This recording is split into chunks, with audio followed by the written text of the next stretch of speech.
Hello guys, welcome back. Today I'll show you how to insert a SIM card into the XIAOMI Redmi Note 13 Pro tool provided with the device, or use a paperclip straightened on one end.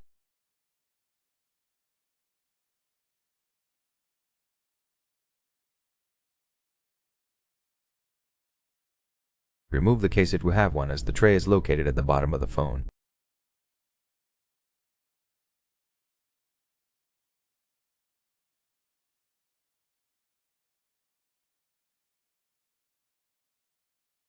Push the pin in and the tray will pop out.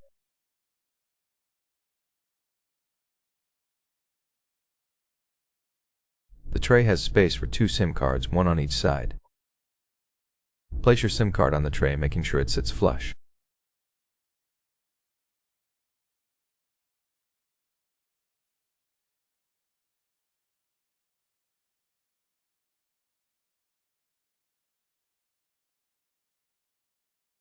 Insert the tray back into the device, and the card should start working right away.